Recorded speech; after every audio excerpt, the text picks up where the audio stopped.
At 9:24, I wanted to bring on Rebecca Respicio. She's managing one of the managers of the Pacific Star Guam Quarantine and Isolation Facility. And I reached out to her over the weekend because this is one side of the conversation we haven't heard yet. Mm-hmm. And no matter what you think about these directors and the COVID differential pay, they were put there at these quarantine and isolation facilities to do a job. And I think what's missing in this conversation, and I'm the last guy to go to bat for, political hires, but I think what's missing in this conversation is what is that job and what does it entail?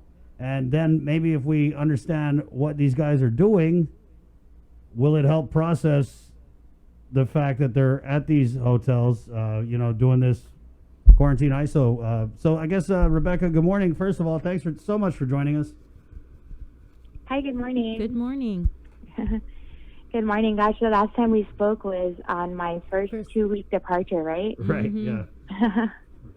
So I guess just first of all, would you agree with that we're there's a lot of talk going on about this, and I think that a part of it is that it was tainted by the Tony Babauta thing, that it was tainted by the procurement issues that have been raised, and that kind of just, I think, set the stage. And then when people found out, oh, these directors are over there and they're making the COVID differential pay, it kind of, you guys, I'm pretty sure your morale is not in a good place right now, knowing how the public feels. So I just want to give you the floor. And can you tell us what it is you guys are doing there? Because I don't know if it was a misrepresentation or a lack of information from Adelup, but I feel like the policy director, in using the example that, if someone needs towels in the middle of the night, that wasn't the best example, and I'm not sure if there's anything behind the scenes going on here, so I just want to get you on and get your take on it, Rebecca. I really appreciate this opportunity. You're absolutely right. We have been really getting a beating from the community, and, we haven't exactly taken the time to defend ourselves because, honestly, we just are staying focused on the mission. And although what's been happening has, like you said, taken a hit on the morale, honestly, it really hasn't faltered us. We have not felt the need to want to stop doing this or to just, wash our hands of this process. We understand that we were called to execute the governor's executive order, and the mission remains. And everybody's just been kind of helping boost each other up and, telling each other we got to keep doing this. Quarantine is working. The numbers are low. We're able to get those that have come off of a flight that do test positive straight into isolation rather than having them out in the community spreading the virus. So we know that the job that we're doing is working, and we are still staying focused on the mission regardless of the community's punches, and I've taken a personal beating as well as Alice, and our names and our character has been questioned throughout, the community, but all we can do is just continue to do what we're doing and do what we've been called to do from the beginning. So I appreciate this opportunity to, clear the air and educate. And you're right, housekeeping duties is a complete understatement, with regards to the responsibilities that we have. We're not running a hotel, we're running a quarantine facility. So the passengers that come here didn't make a reservation here. Do you know what I mean? They didn't choose to come here. They're mandated to come here. So, we have a list of duties and responsibilities anywhere from, what the communications policy director had said, which is really something as simple as we need more toilet paper and towels, to something like it's 3 a.m, my air conditioning shut down and I need a room change and I'm not happy. And so those are things that we're dealing with, including, including travel arrangements, making sure these people meet their required airport transfers and, English barrier situations where we have to make sure that, the services are met, even though it's hard to communicate. Right. Rebecca, and then I also wanted to talk, because you didn't mention, and I've spoken to a few of the directors who are staffing these hotels. One of the things they brought up was dealing with irate people who don't want to listen, who don't want to be quarantined, who don't, fully understand the risk of transmission and the risk of exposure. And you guys have had a couple people test positive there at the Pacific Star. So can you kind of speak to that? Because I know that, and I totally see where you're coming from with the response that Carlo Branch gave. It was just, you should know better than to say, they get people towels at 1 a.m. Yeah. Well, that was just a general response, Right. and you know what I mean. It wasn't untrue. We have had to do that, but that's like such a small example. That's such a small example of everything we do. But you're right, Chris and Sabrina. We have been dealing with irate passengers, rightfully so. People. The general consensus, right, is that people shouldn't be traveling at a time like this. But the truth is that people need to get home. People have to come to bury their loved ones. People have to come for medical emergencies, or they have to come home because they have family members that are dying. So I already pre-recognize, and we really talk together as a team and a staff saying, when somebody is irate or unsatisfied or just really mad about this process, there's usually an underlying factor. Because who would generally be mad about not having to pay for a 2-week stay, and you're getting fed? So we know that it may not just be the quarantine process that they're mad at. They're mad because they can't get home to their families fast enough.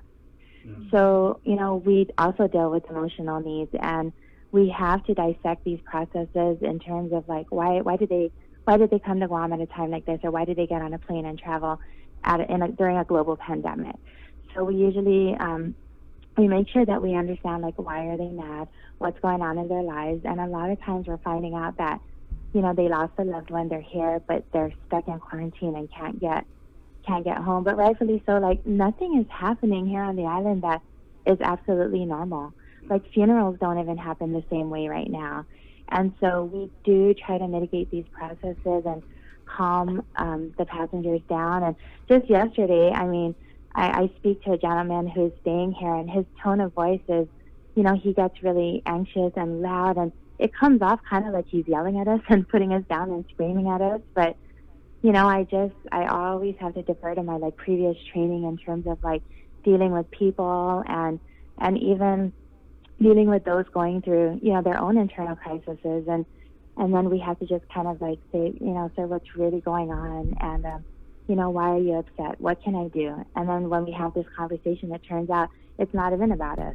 It's not even about something we did that was wrong. Right. It's just something they're going through. Rebecca, let's just go ahead and address the elephant in the room, the issue of these directors who some feel you guys already have inflated salaries, then earning another 15% of the COVID differential pay. Can you just let's discuss the COVID differential pay, because in talking to some of you guys, is it accurate to say that when they asked for volunteers, were you guys told that you were going to get extra pay on top of your salaries? Can you just walk us through the history of that? Please, yeah, absolutely. So let me just go down to, like, when we actually got the call for volunteers. It was the evening of March 18.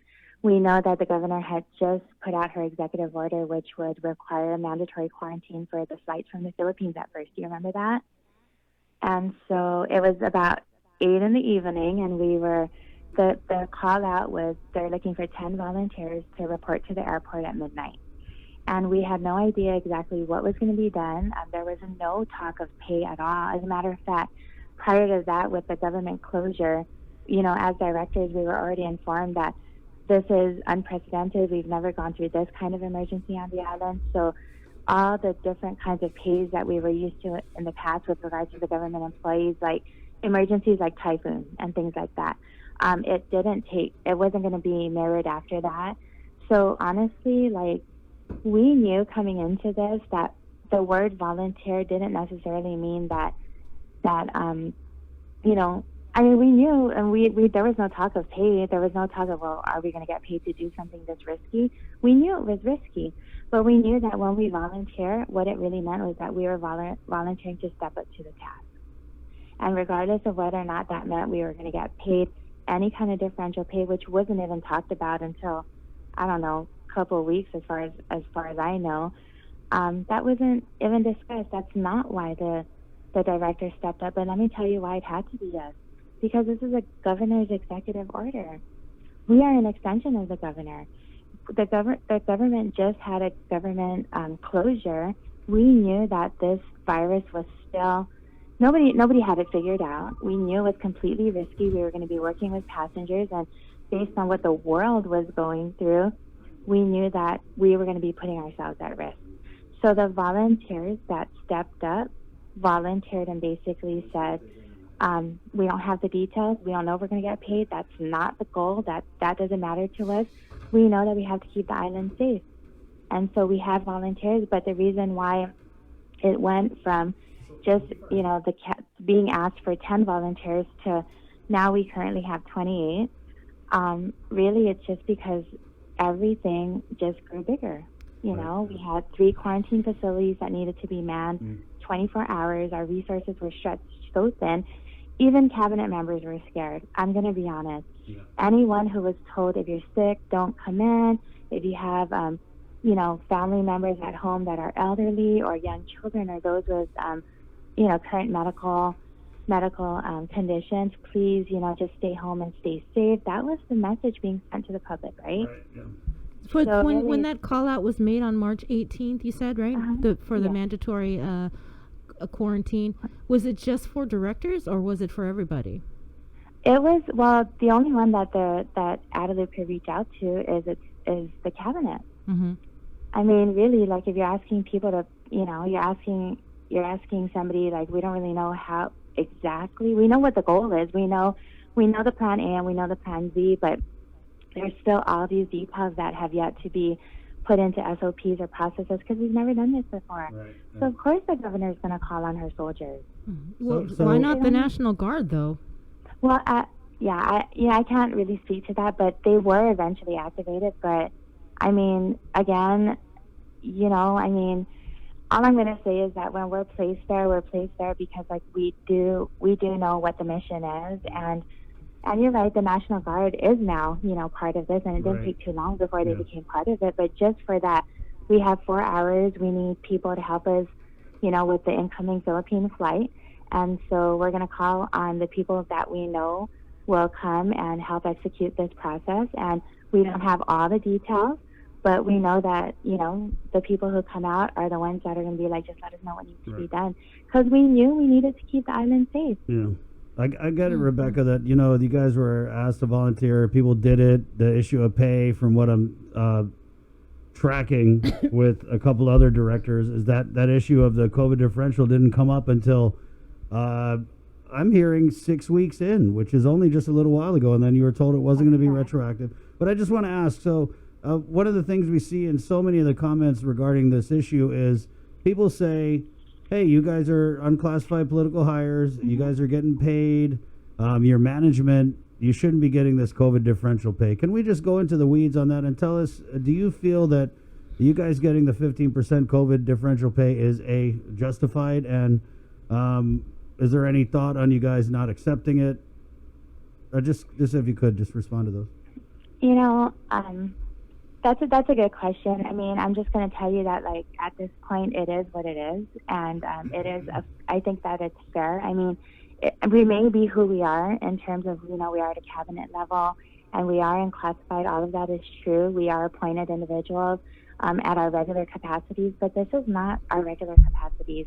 And we want to talk about frontliners, but I want you to know that, like, as an example, if there's somebody in our facility that gets tested and is positive, and we do have we have a medical team here, but there is only one lead nurse that is 24/7, and so that person stays. So let me just paint the picture for you. When that nurse goes to get the patient and gets in PPEs, and we bring the patient down because they got to be transported to isolation, you know who's right with the nurse? Us. And so we're at the same place. I mean, all the other frontliners, I cannot even imagine what it's like to actually work like in the isolation facility, because we're in quarantine, and the hospital, and then the medics that are responding to, just hospital workers. I mean, it absolutely doesn't compare to us, right? And we always work hand in hand, but we are those people too. I'm sorry, Rebecca, but that just sounds so ridiculous that you guys are doing this work and you're not even trained to do this kind of work. Right. Yeah, you're right. But, that's why. And why the National Guard isn't in here doing this kind of work when they have professionals that can be doing this. They are involved. That's to do security. Yeah. There is, I know. And I can't answer to that, really. Right. Well, let me ask you this, Rebecca. So, I mean, you're putting your we get it. You're putting yourself at risk. But are you going to accept the pay or not? I'm going to be honest with you and tell you that for me, I have not done one single timesheet relative to my COVID hours, but again, it's just because that wasn't a priority, but it's not to say that, and I'm just going to say that I just also haven't had time to really track my hours. This has just been so crazy. But we are tracking the hours of those that are assigned to the quarantine facility, and it's only because, like, we have to, you know. Yeah. I mean, we can't be irresponsible in not tracking the people that are doing the work. And now that we're in P-Core too, Rebecca, and we're starting to see some kind of gradual reopenings of government agencies. Do you think that you guys should be pulled away from your duties at the quarantine? And maybe, like Sabrina said, because it kind of seems from what we're hearing from different people that the National Guard could be doing the job that you're doing right now. Because if you guys are going in and you could be dealing with people that are positive or people even who are taking irate. or taking people that eventually have turned out positive. I mean, do you guys have like a decontamination? Because I know that's what they do. Is when their PUIs are brought in over to GMH, they have to decontaminate themselves when they leave. And so is that something that you guys do? Do you have those protocols in place? Or are the staff, these directors and these governor's office employees that are manning that quarantine facility, are they in full PPEs every day?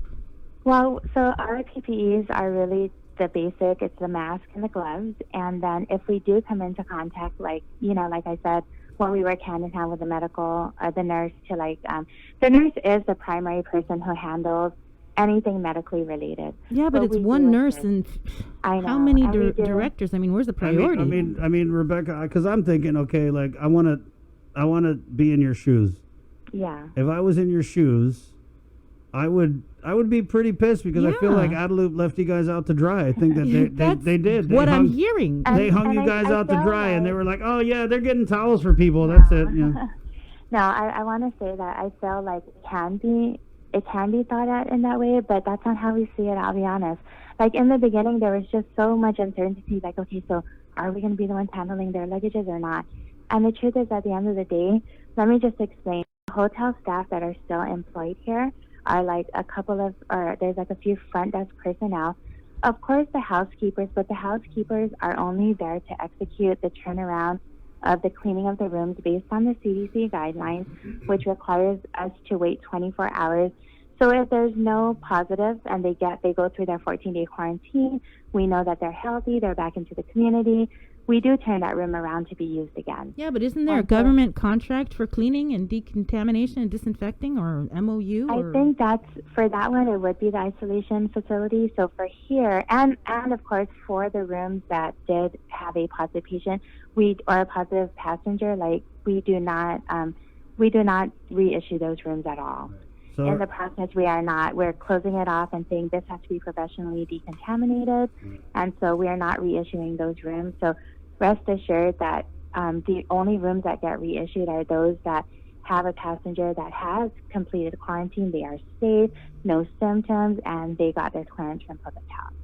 And so you're right. I mean, there could be a lot of misconceptions about and we were scared too, but let me just tell you something. I had no idea about what it meant to touch somebody's luggage that could potentially be positive, right? But when I have an elderly couple in front of us and they need help with their luggage, there's just no second guessing what is the right thing to do versus just being scared, because how are they going to get their luggages to their room? Right. Yeah. The hotel staff, what they know, the actual hotel staff, they just know that they're not supposed to have contact with the passengers. That was whatever was negotiated in the process and selection of the hotels. I wasn't a part of that. The people here that are working it, we weren't a part of any of that prior to being called. Right. And I think that goes back to what Sabrina's saying, is that when you have people like yourselves who see an elderly couple and you just want to help, if you'd had the training, then you would know, I shouldn't be doing that. But I want to go back. What I did, Go ahead. Sorry, I was going to just say that, because we were so concerned about that, we actually did call in, or I made arrangements, and I worked with somebody that was on the federal side of EPA who actually came in. It was like 10 o'clock at night at Santa Fe Hotel when we were still there, and he did do a basic brief for us and talked about how to just keep safe, how to make sure that we are keeping safe, how to properly disinfect and when to change our gloves, even as far as like what is the proper way to throw your gloves away, how to make sure your masks are on correctly. So we did make sure, and we took it upon ourselves to make sure that we at least knew how to keep safe and how to not, so like every time we go and do a delivery on the floor, my role and the role that we set up for our little kind of area out in the lobby, which is our working center, we're in the wing of Pacific Star where no passengers have access, so we have to disinfect prior to coming back to our area. Everything. Every time we do a delivery with one of the carts, the protocol is we bring the cart back down, we wipe the whole cart back, and disinfect it. Then we disinfect ourselves before we go back into our working space. Rebecca had a comment here that, did you say you were going to accept the differential pay or not? It wasn't clear. Hey, that's a tricky question. Yeah. All I can say right now is like I haven't turned in the timesheet. I've been too busy to think about the pay. And a lot of us are like that. So. Right. Well, some of the ones I talked to said that it's not enough for what they're doing. What's not enough? The COVID differential pay. It should be 25% as opposed to the I want to read this, Rebecca. Yeah. This is a letter that someone has sent me from, and I want to be careful to not reveal who the director is, but it's the director of a non-essential agency.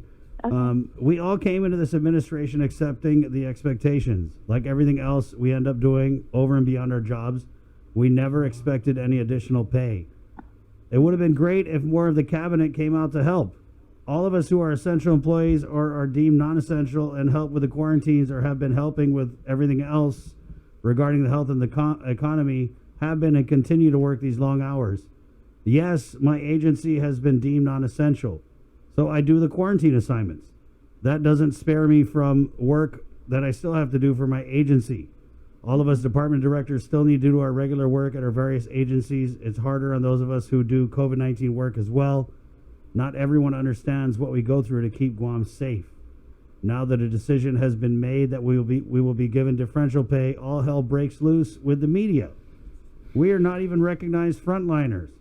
Not only days, but also time are all a blur for me going back to work in a few hours. But they still show up, right? I mean, we have an amazing group, and I couldn't agree more. And it's easy, it's easy for us under, being frustration and not having good sleep since March 18. I want to just let you all know that we did do a call out, and we knew that there were still agencies that were 100% operational, the essential agencies. So we obviously couldn't tap every single director, but we did have some cabinet members that, really, we didn't want them working if they had any recent travel. We wanted them to self-quarantine first before they came out.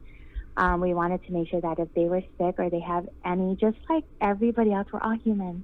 We all have, some of us have pre-existing medical conditions where it would be riskier for them. So we did a call out, and you're right, all those cabinet members that are working this were in non-essential agencies so that it didn't directly put any kind of risk for the agencies that they had to run. So for those of us that were non-essential, we're the ones working here. We do still have a responsibility to make sure that our agency is still functioning in terms of like the back end of it, you know. Right. So we did have multiple responsibilities, and we are burning out just like everybody else that is helping keep our island safe. But I think the flip side of this, though, where some people are concerned and seeing it as just a little bit sketchy, is the fact that you do have essential employees that are supposedly pulling a shift here, like the Department of Youth Affairs Director, the Department of Youth Affairs Deputy Director, correct, the Guam International Airport Deputy Executive Manager, and the Department of Labor. They are dealing with the PUA and the FPUC, and the deputy is pulling a shift. You see what I'm saying? Yes, absolutely. And I have like responses for all of that. So these are just cabinet members that, so like with DYA, even though they are a 24-hour facility, it was really the facility side that stayed fully operational. So for the director and the deputy, they did come out and they just said, I'd be able to juggle both because, of course, the director of the Department of Youth Affairs is not the youth correctional officer that is standing shift inside the dorms, right? So she makes herself available when, and she takes a part of the shift that helps us to just be able to get some rest. And so, they are doing their part. And again, it was just, we couldn't just say, you have to. And, for Lonnie Brennan and Christinda, again, who are helping us in this process, they figured out their schedule where they could go into the office on the time that they're not here, and then they come and they spend a few hours here. And again, it's not pay related at all. Like, they were just like, I can help, I can manage it. You guys need the help, so let's do this. And Christinda's role in this process is slightly different because she doesn't come to the quarantine, but she's there at the airport for every flight. And what has to happen there is so they do an incoming process. We develop a system where they talk to the passengers. They say, how many people in your family? Okay, do you have any allergies, any meal restrictions, any dietary restrictions, anything the nurses need to be aware of prior to you getting to the quarantine facility? All that information comes down with the passenger. We're the receiving end, so that when their luggages come, we line their luggages up in the lobby. We get them checked in. We give them a room number. So the executive manager of the airport couldn't just stay at the airport? He had to do a shift at the quarantine facility? Well, so he does, but the thing about it is so he also is very involved in the processes of who actually. We're talking about JQ, right, Rebecca? Yeah, we're now switching. Okay, so let me ask you about him. Right. Let me ask you about that, because when I asked Carlo Branch about JQ, he said that he couldn't comment as to why he was at the quarantine facility because of HIPAA concerns. So what was that? Just a distraction, or is what's the deal with that? Well, I mean, pretty much that's been covered in the media for so if there's any other questions regarding him, right. I mean, what I can say on my part is that he is very frontline, and he is very involved in it. But I'm just saying, he's not just sitting in his office. Right. He's at every single flight, making sure that the people who, because there are people who don't have to come to quarantine, so he works really parallel to public health at the airport. And he actually takes a look at all the documents and just makes sure that, that it is legal, that it is legit, that if they don't have to come to quarantine because their COVID test read negative within 72 hours of them arriving on Guam. So whatever needs to be executed in terms of the mandate, he's very frontline and just at the forefront of all passengers that are incoming. Oh, yeah, he's military trained. Yeah. Yeah. Well, we just weren't clear, because when we asked the policy director, Carlo Branch, he had said that he couldn't comment because of HIPAA. So then we assumed that, is he there in quarantine, or is he working? So he's working. Both, yeah. Both. Yeah. Okay, I see. So, but he's not here anymore. Right. I could tell you that. Yeah. Okay. So yeah. What did you make? Because I wanted to ask you about this, because we kind of did all the media did the story about you and Alice. I mean, you guys are a couple, and you're working there, staying at the hotel, and the takeaway was a lot of people just went in on you guys and said, it's a staycation, it's a. No. And so how did you? I mean, obviously, I'm pretty sure you felt attacked. Yeah, absolutely. But it comes with the territory, right? But I am human, and it was such an emotional process, because it's okay, we can't be distracted. And reading, can you imagine the moment that I read the article, because somebody flags me down hey, you're all over Candid News. I'm in the middle of processing I can't even remember how many passengers in the lobby of Pacific Star, and it's I have to change my brain to okay, right now. Put on your game face. Yeah, and it was hard, because even when the images came out from Kenley and Guerrero where we're pigs, I mean, I actually looked at the passengers, and I was just oh my God, I think that they're looking at me through their mask, and all they're seeing is that's a pig girl. So there is so much emotional attachment, to everything that's being said. But I'm just going to tell you right now that we take deep breaths. We pray a lot. Honestly, Alice and I pray a lot with our team. And we're guys, do not distract. Do not distract from the mission. We're keeping the island safe. That is all that matters. And the truth will reveal itself. I appreciate this opportunity to be telling you exactly what we're doing and why it's we do too. But can we just go to the technical stuff? Yeah. So how many people are being quarantined as we speak at Pacific Star? Yeah, so our current passenger PAX is 234, occupying 184 rooms. 234 and 184 families. Yeah, so the last time that this and it always fluctuates, 234 passengers in 184 rooms here at the PAX Star. And so I know that the last article that came out said that we're servicing 140 people, because that was the PAX when the Right. article Yeah. came. Yeah. We Then get that it changes yeah, with the flight. it changes every day. So now we're at 2:34, and I'm in the Saipan flight this morning arrives at 9:55. So I don't even know how many more we're gonna get. Right. And there's a whole process. So a flight comes in, and it's not just they come in and they go into a room. I mean, we're doing meal arrangements. We're making sure that there's no allergies. Everything. It's such an intricate and detailed process that we can't screw up. So everything that's happening in the media, I just tell the team, don't read any of the comments, please. But it's hard not to read it, right? But at the same time, you understand that people can have their opinion about this, and I mean. Absolutely. I mean, social media kind of builds that platform for people to be able to express themselves, and it's hard to read some of the things, but I just want the community to know that, like, we're not being distracted.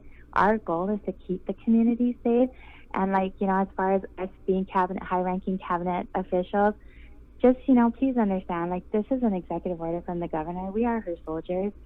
At 4 hours before we were told to report to the airport, it really was we didn't know completely what we were getting ourselves into. We just knew it was important. All we knew. I would have been like, hey, wait a second, what is this about? Yeah. Where am I going?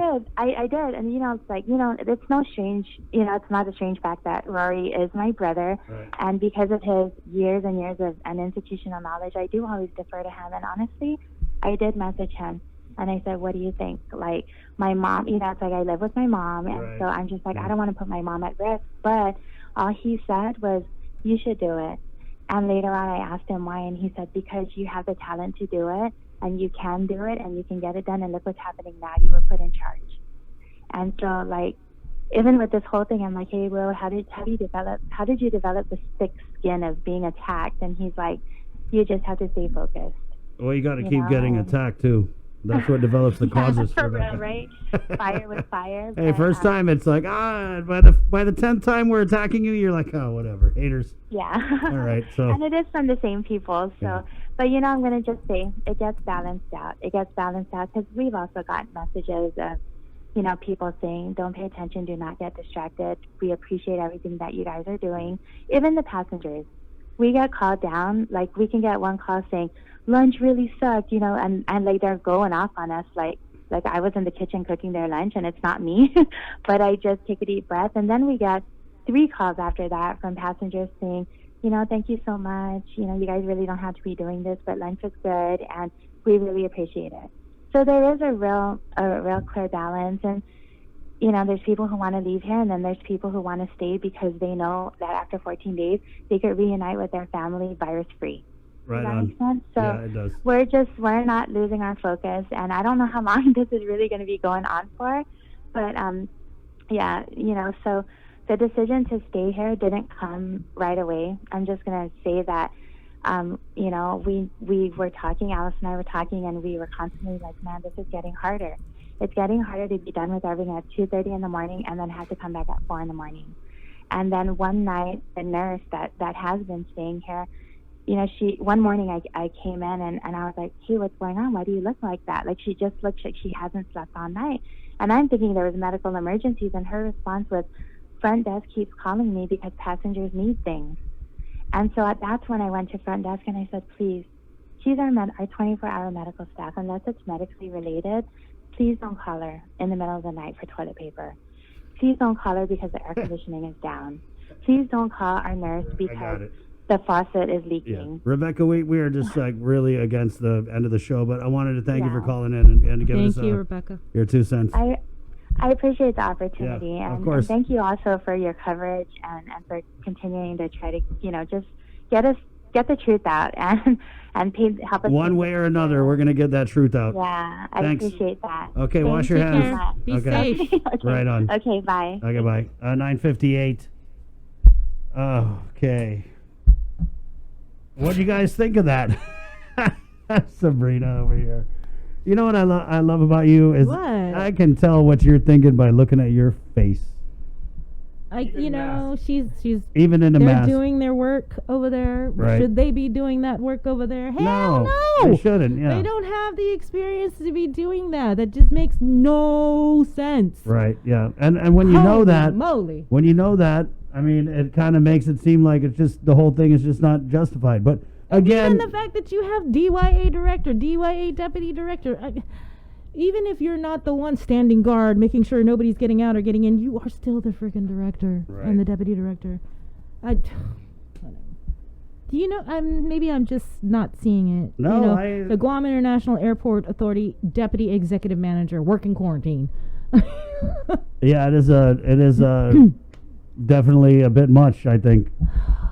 And the whole thing has kind of been tainted by a lot. And man, I didn't even get to ask her about Tony Babalta. I mean, if anybody knows about Tony Babalta and what was going on, it sounds like she keeps track of things. No, but for real though, the people that are working out, that doing this work because they're soldiers, which I would disagree with. Wouldn't use those words. Yeah, but what are they going to say? I mean, they feel like they're doing the work. Yeah, but I mean, real soldiers probably would be like, you are not a soldier. Do you think they're real frontliners, Bree? Well, doing what they're doing when they shouldn't be really doing that. It's if you're not trained to do that, I just don't think it's right to put them in that kind of harm. Right. And even if they were voluntold. I also think that there should be less political distancing from Adelup about these guys. I mean, that we had to go reach out to her. The National Guard. Yeah. What we were going to be like? No, wait till we get the federal approval to pay for it 100%. Right. Yeah. I don't know. And that came on April 2nd. No, let our people do the work, and then when the president says good to go, we're going to pay you guys 100%. I wonder though. That's when you can. Because with the P Corps 2, a lot of these directors, deputy directors, from what the lieutenant governor was saying, was their agencies are going to be opening up. So when does it become a point of them being somewhere, getting paid and compensated for doing things that they're not trained to do, not even supposed to be doing? When are they going to leave? And then I agree. Well, let's put in the National Guard. Department of Labor deputy director. Yeah, it's just Hey, but you know what? I give her credit for calling in. No, yes, but I'm just like the list. It's like Department of Labor Deputy Director. It is what it is, guys. Don't we have like PUA and FPOC? Yeah, right. We do. 10:01. A little bit over, but I want to end this show on a good note, okay? Because that's the kind of man I am. Let's do it. So I want to bring on my friend Lonnie from the Giving Tree. Good morning, Lonnie. Good morning.